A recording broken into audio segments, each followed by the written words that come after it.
Japan is back. Japan is back.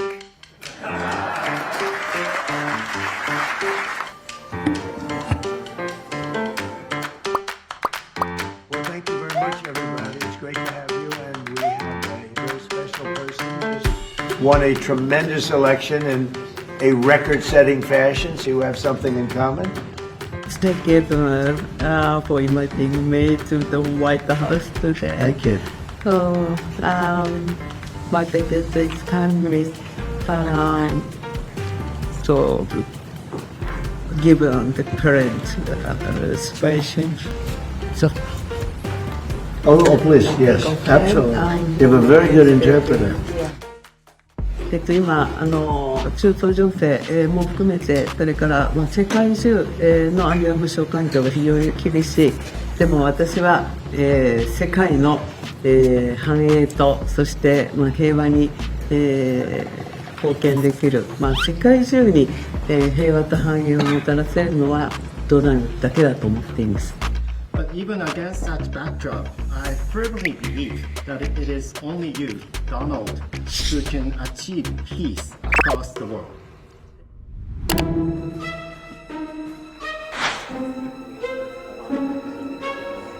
Our discussion particularly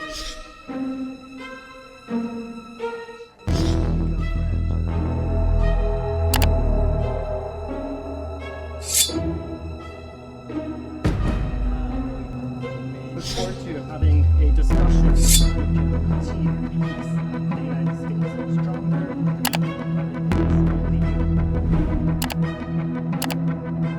Who knows better about surprise than Japan?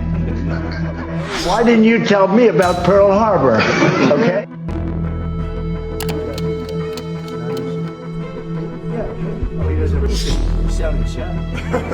Go ahead. Japan and US are very good friends, but one question, why didn't you tell US allies in Europe and Asia like Japan about the war before attacking Iran? So we are very confused about we Japanese citizens. Well, one thing, you don't want to signal too much. You know, when we go in, we went in very hard, and we didn't tell anybody about it because we wanted surprise. Who knows better about surprise than Japan? Okay? Why didn't you tell me about Pearl Harbor? Okay? Right? He's asking me.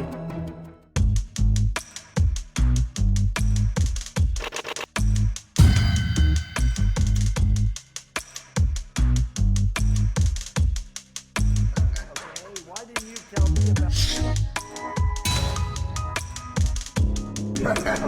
Why didn't you tell me about Pearl Harbor? Okay. He's asking me. Now you believe in surprise, I think much more so than us, and we had to surprise him, and we did. And because of that surprise, we knocked out the first 2 days. We probably knocked out, and much more than we anticipated doing. So if I go and tell everybody about it, there's no longer a surprise, right? Okay, one more for the Prime Minister. Are you going to for the Prime Minister? Yes. Go ahead for the Prime Minister. Japan's biggest concern is China. Surprise in Japan. Okay, why didn't you tell me about Pearl Harbor? Do you intend to intentionally put U.S. troops or more troops in the region? No, you're not putting troops anywhere. If I were, I certainly wouldn't tell you. But I'm not putting troops. We have the strongest military in the world by far. We have the greatest equipment in the world by far. In fact, Japan buys our equipment, buys a lot of it, and we're honored by that. And that's one of the things we'll be talking. They want to buy a lot of the military equipment. Okay. Before you. Is that okay? Do you understand? It's very good, I tell you. I mean, it's so nice that we don't have to sit. No, it's very good. I haven't picked up your language, so the next time you come, I'll have your language mastered. All right, go ahead. イランに関してはもう核兵器の開発、これは許されてはならないことですから、日本も働きかけをしてきました。そして我が国は周辺国に対する攻撃、ホルムズ海峡の実質的な閉鎖についても、これは非難をし、そして、茂木外務大臣からも、イランの外務大臣に対して、もうそれをやめるように申し入れをしてきました。Yeah, you'll let me know. You'll let me know. そして今日は日本とアメリカが共に強く豊かになっていくための話し合いをしたいと思っています。それから世界のエネルギーマーケットを落ち着かせるための提案も持ってまいりました。でこの後主に、経済安全保障、重要鉱物ですとかエネルギーに関する協力、そしてお互いに強い経済を作るための、成長のための話し合い、経済成長のための話し合いをしたいと思っています。世界の、半分Good job you've done. It's not easy. Any questions? Are you fully satisfied with the level of support that you're getting from Japan on Iran, including around the minesweepers? Well, we're going to be speaking about it today. We've had tremendous support and relationship with Japan on everything. And I believe that based on statements that were given to us yesterday, the day before yesterday, having to do with Japan, they are really stepping up to the plate. Yes, unlike NATO. Mr. President, you just mentioned Japan. This looks like one of your people. Thank you. Is he good or bad? Good. Is he a good reporter or bad? You know, So, not a, you just mentioned Japan is stepping up. What kind of the support do you expect from Japan in the future? Look, I expect Japan to step up because, we have that kind of relationship. And we step up for Japan. We have 45,000 soldiers in Japan. We spend a lot of money on Japan, and we've had that kind of relationship. I'm not surprised that they would step up. We don't need much. We don't need anything. I mean, honestly, we don't need anything from Japan or from anyone else, but I think it's appropriate that people step up. In the case of Japan, I hear they get more than 90% of their oil through the strait, so that's a big reason to step up. But honestly, Japan, China, Europe, parts of Europe get a lot of their oil through the strait. We get none, practically. We're less than 1%. We don't have to be any percent. We don't even. I think we do it just to be nice. Think of it. We don't use the strait. We're defending the strait for everybody else. And then in the case of NATO, they don't want to help us defend the strait, and they're the ones that need it. But now they're getting much nicer because they're seeing my attitude. They're getting much nicer. But as far as I'm concerned, it's too late. I don't want them after the war is won. They want to send me aircraft carriers after the war is. There's practically nobody to shoot at them. Thank you very much. Japan's JJ Press. Japan's biggest concern is China. Now they're giving us export control and very harsh terms to criticize us. So could you plan? Will you plan to bring out relationship between Japan and China while you're there? Yeah. Well, I'll be going to China very quickly, but I think I'd really like to have the Prime Minister talk about China because I know they have a little bit of an edgy relationship, and I'd just like to know where it stands, how you're doing with China. So, please. で日本はいつも中国に対してオープンです。会話はオープンにしています。冷静に対応しています。でとにかく米中関係も含めてですね、これが地域の安定、それから世界のサプライチェーン、これに貢献するものであることを願っています。日本は常にオープンです。I'll be speaking Japan's praises when I'm in China with President Xi. They're a tremendous purchaser of our energy, our oil, gas from, in particular, Alaska. Because Alaska, believe it or not, is very close. It's much closer than any other source. It seems a little cold compared to, but it's just a short trip. So that's something that we will talk after the press corps leaves. We'll be discussing trade, and a lot of the talk will be about energy. Thank you very much, everybody. Thank you, Press. 明日に控えるドナルドのご子息のバロンさんのお誕生日です。立派でイケメンに成長されていると伺っております。The first one is a birthday celebration. Donald, tomorrow is the birthday of your son. Good-looking gentleman. 間違いなくご両親に似たんだと思います。Donald, it is very clear where he got it. Of course, from his parents. There's no doubt about it. ぜひ私からのハッピーバースデーを、お伝えいただけたら嬉しいです。強い日本、強いアメリカ、豊かな日本、豊かなアメリカ、私たちはこれらを実現するための最強のバディだと確信しています。Our alliance flourishing for many, many generations to come. And with that, I'd just like to thank the Prime Minister. This is a spectacular woman, and it's an honor to have you with us at the White House. Thank you.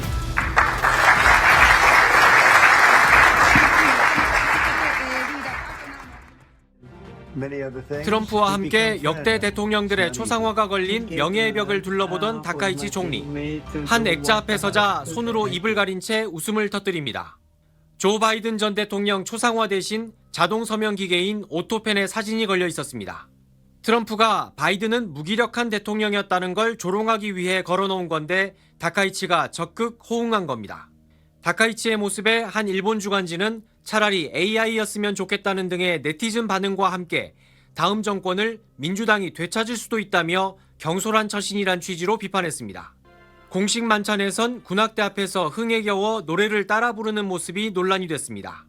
백악관에서 다카이치가 좋아하는 일본 그룹 엑스제팬의 곡을 선곡해 연주하자 보인 반응인데 평가는 엇갈렸습니다. 높은 지지율을 반영하듯 다카이치만 가능한 모습이라는 호평도 많았지만 전 세계에서 어떻게 볼지 신경 써야 한다는 지적도 나왔습니다. 오늘 국회에선 다카이치의 이 정상회담 발언이 문제가 됐습니다. 世界中に、平和と繁栄をもたらせるのはドナルドだけだと思っています。アメリカとイスラエルによるイラン攻撃では子どもを含めた多くの人命が失われています。総理の発言に私は強い違和感を覚えます。 당장에 국익은 지켜냈을지 몰라도 다카이치 총리가 잃은 것도 많다는 지적이 나오는 이유입니다. 도쿄에서 SBS 문주모입니다. 여러분, 저 됐어요.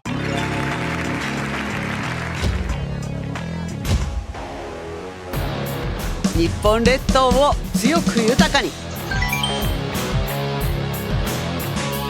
本来でしたら竹島の日、堂々と大臣が出てったらいいじゃないですか。それは顔色を伺う必要がない。憲法改正を含め公約に掲げた政策課題について力強く取り組みを進めていかなければならないと。 안녕하세요. 데이터를 만지고 다루는 안혜민 기자입니다. 요즘 일본 이야기가 많이 들리는 것 같습니다. 특히 지금 총리인 다카이치 사나의 소식이 많이 들리더라고요. 반한, 반중 발언을 자주 하는 이른바 여자 아베로 알려진 터라 최근 젊은 층에서 다카이치 총리의 인기가 많아진다는 얘기를 듣고 일본이 우경화되는 건 아닌가 하는 우려가 들기도 하는데요. 오늘 오그랩에서는 다카이치 사나에라는 정치인이 도대체 어떤 사람이길래 이렇게 인기인 건지 5가지 그래프를 통해 정리해봤습니다.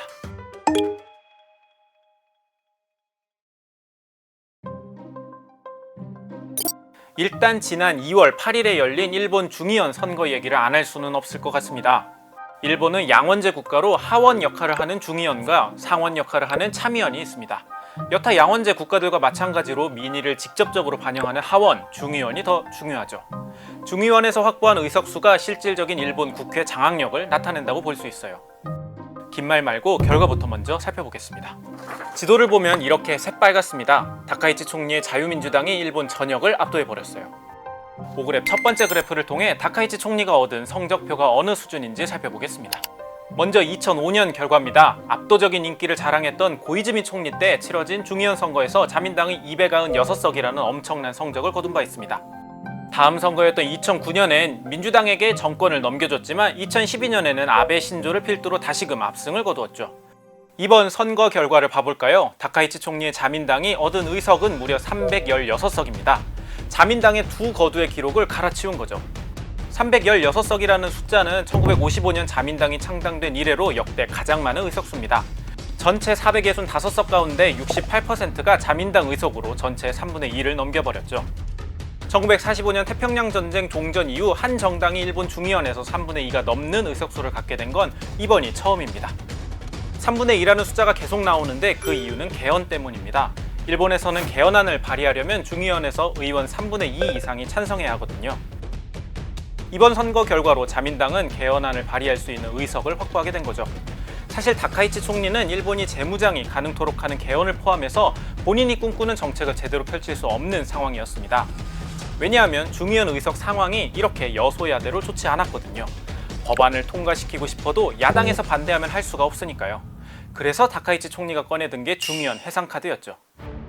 일본에서 중의원 해산은 내각이 결정해 진행할 수 있습니다. 해산 후 다시 선거를 치러서 정책을 추진할 수 있는 기반을 만들어 보겠다는 거죠. 만약에 선거를 통해 재신임을 받게 되면 국민들이 선택한 정책이라는 명분이 생기게 될 테니까요. 내각에서 중의원 해산 요청이 이루어지면 일본 천황이 의회 해산을 행사합니다. 천황이 행사한 국사이니만큼 의원들은 만세 삼창을 하고 의회 해산에 돌입하게 됩니다. 하지만 이번에 야당 의원들은 만세 삼창을 하지 않고 침묵하는 모습을 보여줬습니다.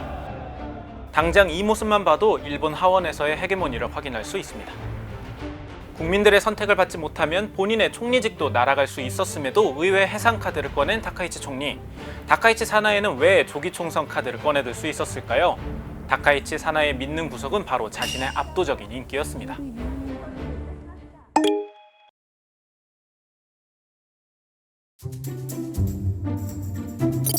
현재 다카이치의 인기는 거의 광풍이라는 말이 어울릴 정도로 압도적입니다. 총선 하루 전 유세 현장에는 다카이치 총리를 보기 위해 1만 명 가까운 인파가 운집할 정도죠. 일본 TV 뉴스 네트워크인 JNN에서는 2001년 이래로 내각이 꾸려진 직후 여론조사를 진행해왔는데 지금 다카이치 내각의 성적표는 최상위권입니다. 5그래프 두 번째 그래프입니다. 가장 높은 지지율을 기록했던 건 2001년 고이즈미 총리의 88%입니다. 다카이치 총리가 82%로 전체 2위를 기록했어요. 세대별로 보면 전 세대에 걸쳐 75% 이상의 지지율을 받고 있고 특히 30대 미만의 유권자들은 압도적으로 다카이치를 지지하고 있죠. 다른 여론조사에서는 20대 지지율이 92.4%까지 나올 정도로 젊은 층의 지지세는 상당합니다. 다카이치 사나이가 하는 모든 걸 따라해보는 사나 마니아가 등장했고 아이돌과 애니팬들이 굿즈를 적극적으로 구매하는 오시카츠처럼 사나이가 사용한 물품을 소비해주는 사나카츠라는 말도 나왔어요. 도대체 왜 이렇게 다카이치 총리는 인기인 걸까요? 다카이치가 걸어온 역사를 조금 더 살펴보겠습니다. 다카이치는 세습 정치인이 많은 일본 정치계에서 언더독 스토리를 갖고 있는 인물입니다. 정치 가문이 아닌 배경에서 태어나 정치적 인맥 없이 커리어를 쌓아왔죠. 1980년대 말부터는 방송에 출연하면서 인지도를 늘렸고 1993년에 중의원 선거에서 당선되면서 현재까지 10선 경력을 쌓아왔습니다. 1995년 당시 초선 의원들을 모아 진행한 토론 모습입니다. 中台問題も台湾が独立を宣言しましたらね、即武力行使の可能性もある。 그리고 이 자리에 있는 또 다른 초선 동기 아베 신조. 다카이치가 나라에서 당선되었을 때 저 옆 야마구치에서는 아베 신조가 당선되었습니다. 아베 신조는 아버지의 지역구로 물려받아 출마한 대표적인 세습 정치인입니다. 배경은 다르지만 둘 사이의 인연은 이후 30년 동안 다카이치의 정치 궤적을 결정짓는 핵심으로 작용하죠. 2006년 아베가 최연소 총리로 등극하고 다카이치는 아베의 부름을 받습니다. 사실 이때만 해도 아베는 강경한 보수 색채를 드러내지 않았어요. 유일하게 아베 내각에서 강경한 모습을 보인 게 바로 다카이치 사나이였죠. 아베의 장기 집권이 이어지면서 다카이치 사나이는 여자 아베로서의 입지를 단단히 세웁니다. 아베의 안보법을 두고 언론에서 전쟁 법안이라고 비판하니까 방송사를 상대로 전파 정지를 명령할 수 있다고 경고하기도 했죠. もうこの今申し上げたような要件をずっと放送事業者がですね、繰り返して全く公正な放送が行われない、そして改善措置もなされないという時にですね、法律に規定されている罰則規定をですね、一切適用しないということについてまでは担保できません。 당시 미 국무부까지 나서서 언론 자유 침해에 대한 우려를 표했지만 이 행동은 보수 지지층의 다카이치를 각인시키는 주요한 사건이 됐습니다. 뿐만 아니라 2023년 말에 터진 라인야오 데이터 유출 사건에서도 다카이치는 이 사건을 경제안보 프레임으로 몰고 가서는 네이버의 지분 매각으로 이어지게 만들기도 했죠. 국내외를 가리지 않고 할 말은 하는 다카이치를 보고 일본의 보수 성향 유권자들은 반응하기 시작했습니다. 물론 지금의 인기 기반이 되는 젊은 층이 다카이치의 이러한 역사를 다 아는 건 아닐 겁니다. 왜냐하면 지금의 젊은 팬들은 SNS에서 접한 다카이치의 특유의 가감없는 말과 행동에 반응한 거니까요.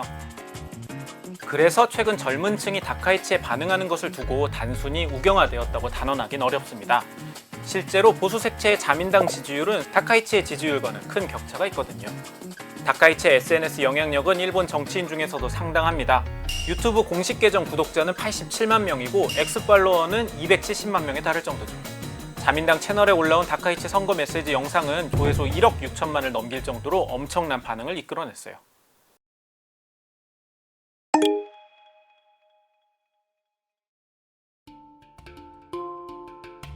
물론 SNS만으로 다카이치의 인기를 설명할 수는 없을 겁니다. 기본적으로 다카이치는 민생 정책으로 유권자들의 고민을 풀어주고 있거든요. 대표적으로 물가 정책이 있습니다. 일본은 1990년대부터 약 30년에 걸쳐서 만성적인 물가 하락을 겪어왔어요. 일본 사람들 입장에서는 1990년대나 2000년대나 2010년대나 변동 없는 물가가 아주 익숙한 상황이죠. 그러다가 2022년부터 일본에 인플레이션이 오면서 물가가 급등하고 있습니다. 오그랩 세 번째 그래프입니다. 일본 농수산성에서 제공해주는 식품 물가 상승 데이터입니다. 2020년을 100으로 봤을 때 최근 상승세는 상당히 가파릅니다. 특히 생필품 가격이 폭등하면서 서민 경제에 큰 타격이 되고 있어요. 소득이 증가해서 소비가 늘어나고 그 영향으로 물가가 상승하면 다시금 소득이 증가하는 선순환을 이룰 텐데 지금 일본은 소득이 증가해서 물가가 상승한 게 아닙니다. 일본 노동자의 실질 임금은 계속 줄어들고 있거든요. 다른 나라 화폐 대비 엔화의 가치가 떨어지는 엔저 현상이 이어지면서 일본의 수입 기업들은 큰 타격을 입고 있습니다. 코로나 팬데믹과 전쟁의 영향으로 에너지, 식료품 가격이 올라 있는 상황인데 엔저 현상 때문에 이전보다 더 비싸게 곡물과 원자재를 사야 하니 물가가 오를 수밖에 없는 거죠. 물론 수출 기업 입장에선 유리할 수 있지만 대다수의 일본 사람들에게는 죽을 맛인 겁니다. 이 고물가를 어떻게 잡느냐가 일본 국민들의 가장 큰 관심사인데 여기서 다카이치는 소비세 감면 카드를 내세웠어요. 2年間に限り飲食料品に対する消費税率をゼロとすることについて国民会議においてスケジュールや財源の在り方などその実現に向けた諸課題の検討を進めていく考えです。 8% 수준인 식품 소비세를 한시적으로 없애서 고물가 잡겠다는 거죠. 이른바 책임 있는 적극 재정을 앞세운 사나이노믹스에 유권자들은 반응했습니다. 하지만 소비세 감세 카드는 일본 정부 곳간 사정을 고려하면 상당히 위험할 수 있다는 지적이 나옵니다. 소비세로 걷어들이는 규모가 연간 5조엔에 달하는데 이 금액의 대다수가 사회보장비 재원으로 사용되고 있거든요. 이게 한순간에 날아간다? 그러면 기존에 예산이 투입되던 사업들은 타격을 받을 수밖에 없겠죠. 노령 인구가 많은 일본은 정부 지출이 구조적으로 점점 증가할 수밖에 없습니다. 하지만 이런 상황에 세수가 악화되면 가뜩이나 안 좋은 일본 정부의 재정 상황에 더 큰 타격이 될 수 있습니다. 5그래프 네 번째 그래프입니다. 일본의 국가부채는 2025년 말 1342조엔을 기록하고 있습니다. GDP 대비 국가부채 비율은 240%에 가깝죠. 참고로 미국이 100% 수준이고 우리나라가 50%니 일본의 이 숫자가 얼마나 큰지 감이 오실 겁니다. 그래서 일본 경제지에서는 다카이치의 소비세 감세를 포퓰리즘 정책이라며 강하게 비판하기도 했어요. 세계적 신용평가사 S&P에서도 일본의 재정위기 상황에서 감세 정책을 펴는 건 위험할 수 있다고 경고하기도 했죠.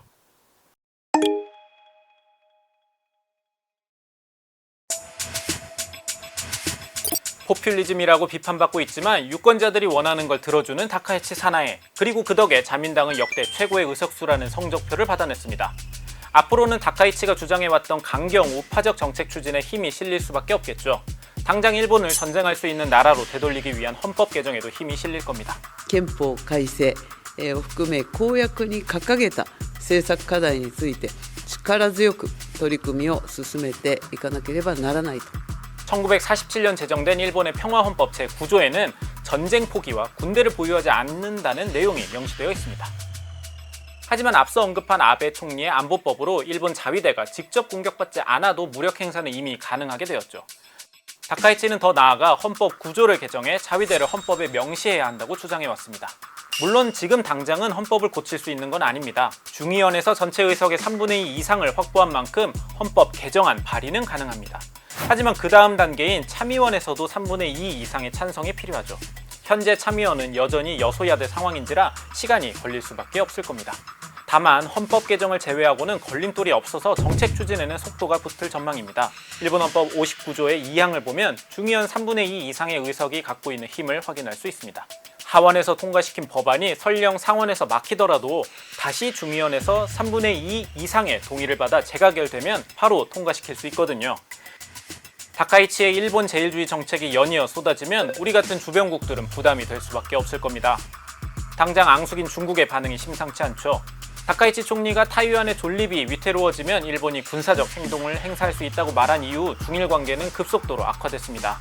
这已经对地区和平稳定和中日关系政治基础构成严重威胁，停止在台湾问题上的操弄和妄动。 선거 이후에 다카이치는 중국과의 대화가 열려있다고 유화책을 펼쳤지만 중국은 무시하고 있고요. 다카이치가 반중뿐 아니라 반한 감정도 자주 활용했던 만큼 우리나라와의 관계가 어떻게 될지도 관심입니다. 단언하긴 어렵지만 아마 과거처럼 공격적으로 하지 않을 가능성이 커 보입니다. 왜냐하면 국민 여론이 그렇지 않거든요. 5그랩 마지막 그래프입니다. 일본 내각부가 1978년 이래로 연말마다 조사하는 여론조사입니다. 먼저 중국에 대한 일본인들의 생각을 보면 2001년에 긍정과 부정이 크로스된 이후 부정적 여론이 압도적으로 커요. 반면 우리나라는 다릅니다. 우리나라에 대한 일본인의 감정은 고착화되어 있지 않고 왔다 갔다 하죠. 지금은 긍정적인 인식이 더 많은 상황이라 이 여론을 살피지 않을 수 없겠죠. 일본에서 제멋대로 지정하고 제멋대로 기념하고 있는 타케시마의 날. 다카이치는 예전부터 이 행사에 차관급이 아닌 장관급 인사를 보내야 한다고 주장해왔어요. 本来でしたら竹島の日、堂々と大臣が出てったらいいじゃないですか。それは顔色を伺う必要はない。 하지만 본인이 총리가 되고 맞는 첫 타케시마의 날 행사에서 장관급이 아닌 차관급 인사를 보냈습니다. 2차 다카이치 산하의 내각이 압도적인 지지를 받아 공식 출범했습니다. 역대 최대라고 할 정도의 여대 야소 구도에서 본격적인 정책 드라이브를 펼쳐나가겠죠. 극우 본색이 우려되는 다카이치 총리지만 최근 변화의 모습도 보이고 있습니다. 우리나라와 중국에 대해 한층 친근한 발언들이 잦아지고 있고 최근엔 본인이 20년간 연재했던 강경보수 칼럼을 삭제할 정도죠. 과연 일본은 어떻게 흘러가게 될까요? 당장은 유화책은 펼치고 있지만 결국 그렇게 부르짖던 전쟁 가능한 국가로 가게 될까요? 아니면 민생 안정에 집중하고 외교 안보 강경론은 뒤로 미루게 될까요? 오늘 준비한 5그랩 다카이치 산하의 편은 여기까지입니다. 긴 영상 끝까지 시청해주셔서 진심으로 감사드립니다.